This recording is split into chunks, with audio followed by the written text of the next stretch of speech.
സംഘർഷത്തെ തുടർന്ന് അടച്ച കോഴിക്കോട് താമരശ്ശേരി കട്ടിപ്പാറയിലെ ഫ്രഷ് കട്ട് അറവ് മാലിന്യ സംസ്കരണ പ്ലാന്റ് ഇന്ന് തുറന്നു. ഹൈക്കോടതി ഉത്തരവ് പ്രകാരം പോലീസ് സംരക്ഷണയോടെയാണ് പ്ലാന്റ് ഇന്നലെ മുതൽ പ്രവർത്തനം തുടങ്ങിയത്. പ്ലാന്റിനെതിരെ സമരം ശക്തമാക്കാനാണ് പക്ഷേ ജനകീയ സമരസമിതിയുടെ തീരുമാനം. കഴിഞ്ഞ മാസം 21-നായിരുന്നു ഫ്രഷ് കട്ട് അറവ് മാലിന്യ സംസ്കരണ പ്ലാന്റിൽ വൻ സംഘർഷമുണ്ടായത്. ഇതിന് പിന്നാലെ പ്ലാന്റ് അടച്ചു. ഫ്രഷ് കട്ട് ഉടമകൾ ഹൈക്കോടതിയെ സമീപിച്ചതോടെയാണ് പോലീസ് സുരക്ഷയിൽ തുറക്കാൻ അനുമതി. ഇന്നലെ മുതൽ പ്ലാന്റ് നോർമൽ രീതിയിലേക്ക് ഞങ്ങൾ പ്രവർത്തനം ആരംഭിച്ചിട്ടുണ്ട്. 20 ടണ്ണാണ് ഞങ്ങൾക്ക് കപ്പാസിറ്റി ഇപ്പോൾ അനുവദിച്ചു തന്നിരിക്കുന്നത്. അതിൻ്റെ ഉള്ളിലാണ് സംസ്കരിക്കുന്നത്. അതേസമയം ഇന്നലെ ദുർഗന്ധം അനുഭവപ്പെട്ടതായും ജില്ലാ കളക്ടർ ഒരു ദിവസമെങ്കിലും ഇവിടെ വന്ന് സ്ഥിതി മനസ്സിലാക്കണമെന്നും വീട്ടമ്മമാർ ആവശ്യപ്പെടുന്നു.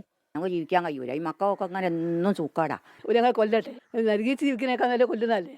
സമരം ശക്തമാക്കാനാണ് സമരസമിതിയുടെ തീരുമാനം. ഈ ബഹുജനങ്ങളെ മുൻനിർത്തി ഞങ്ങൾക്ക് ചെയ്യാവുന്ന രീതിയിൽ ഗാർഡിയൻ സമരത്തിൽ തന്നെ ഞങ്ങൾ സമരമായിട്ട് മുന്നോട്ട് കൊണ്ടുപോകും. ഇതിനിടെ ഫ്രഷ് കട്ട് ഫാക്ടറിക്കെതിരായ സമരത്തിൽ ആദ്യകാലം മുതൽ സജീവമായിരുന്ന കരിമ്പാലക്കുന്ന് ആറുവിരലിൽ മുഹമ്മദ് അന്തരിച്ചു. ഫാക്ടറിയിൽ നിന്നുള്ള ദുർഗന്ധത്തെ തുടർന്ന് ശ്വാസതടസ്സം നേരിടുന്നതിനാൽ ഓക്സിജൻ മാസ്കോടുകൂടിയായിരുന്നു മുഹമ്മദ് ജീവിച്ചിരുന്നത്. 24 കോഴിക്കോട്. ലോകത്തെവിടെയായാലും ഏത് സമയത്തും 24 വാർത്തകളും ഓഗ്മെന്റഡ് റിയാലിറ്റി പാക്കേജുകളും എക്സ്പ്ലെയിനറുകളും വിശദമായി കാണാൻ ഞങ്ങളുടെ യൂട്യൂബ് ചാനൽ നിങ്ങൾക്ക് സബ്സ്ക്രൈബ് ചെയ്യാം.